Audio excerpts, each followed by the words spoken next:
Okay, so we've got some listener questions about Pakistan and their energy situation.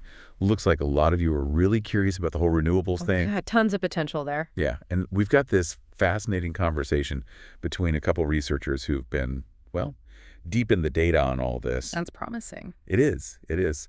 Let's dive in and see what they've uncovered. All right, let's do it. Okay, so first off, just how much potential are we talking about here? I mean, Pakistan's got sun, sure, but is it really enough to make a difference? Oh, yeah, definitely. Way more than enough. I mean, think about this. Pakistan gets, on average, 6.5 peak sun hours every single day. Whoa, okay, that's a lot more than I would have guessed. Right, and that translates to a potential solar energy generation capacity of over 2.9 million megawatts. Hold on, 2.9 million. Million megawatts. Yeah, Yeah. it's huge. We're talking about exceeding their current total energy consumption many times over, like way over. Wow, okay, so solar's clearly a major player, but what about wind?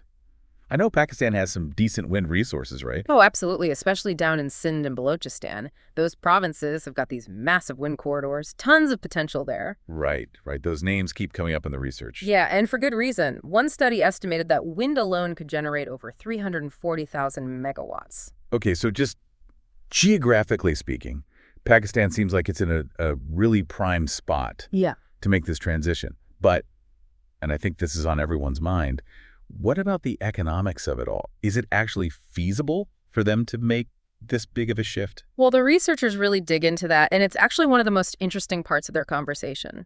See, to build and maintain all these renewable energy projects, you're going to need a lot of people. Right, the workforce. Exactly. And we could be talking about hundreds of thousands of jobs, potentially even more. Wow, so a huge employment boost. Yeah, and importantly, a lot of these jobs would be in rural communities, the places that often struggle the most with unemployment.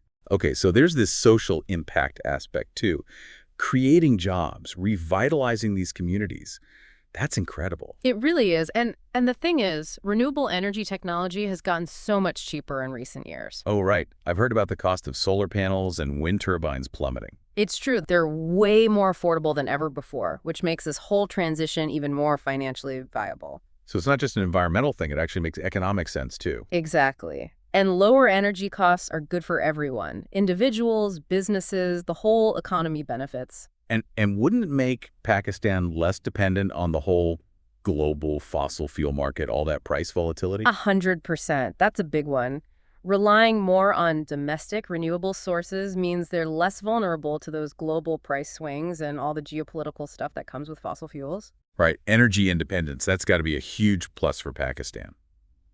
But let's shift gears a bit and talk about the environmental and health benefits. I mean, obviously less reliance on fossil fuels is good for the planet, but what does that actually look like for Pakistan specifically? Well, Pakistan, unfortunately, has a pretty big problem with air pollution right now, largely because of their reliance on fossil fuels. Yeah, it's pretty bad. So switching to renewables could drastically improve the air quality there, and that would lead to some serious public health benefits. Makes sense. Cleaner air, healthier people. Right. And the researchers even suggest that just reducing respiratory illnesses alone could save Pakistan billions in healthcare costs. Wow, billions. That's massive. Okay, but here's the big question that always comes up. What about the intermittency issue?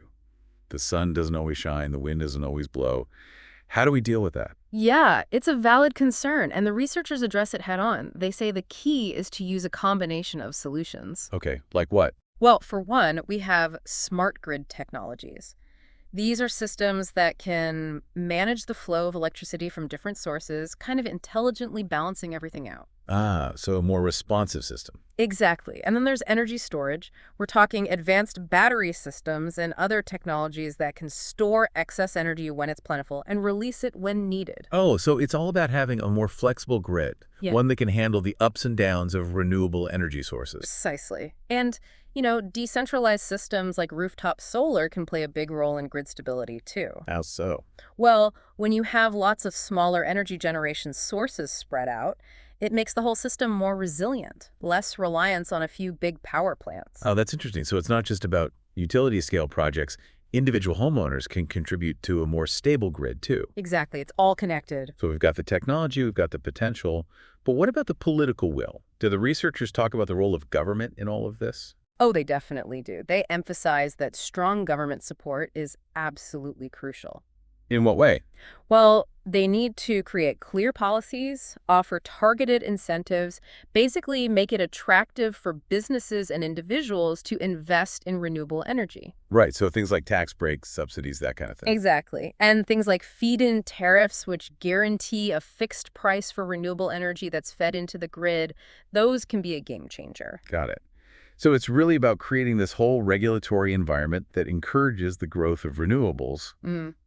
What about international collaboration? Is there a role for that? The researchers say that's a big one, too. They argue that Pakistan could really benefit from partnerships with countries that are already further along in their renewable energy journey. Oh, yeah. Makes sense.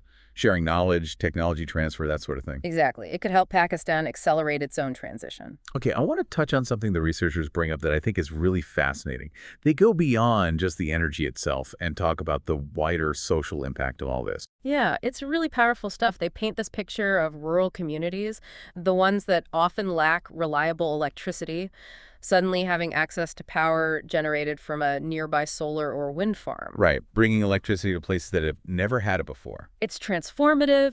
It could revolutionize education, healthcare, economic opportunities, you name it. Yeah, that's a really compelling argument. It's not just about clean energy, it's about lifting communities out of poverty, creating a more equitable society. Exactly. The researchers really see renewable energy as this catalyst for broader social and economic development. So it seems like Pakistan's potential in renewables goes way beyond just, generating clean energy. It really does. We're talking job creation, economic stability, energy security, public health, community development. It's all connected. It's a pretty exciting time for Pakistan's energy sector, to say the least. I'd say so. And it begs the question, if Pakistan really does make this transition successfully, what does that mean for their role on the global stage? Right.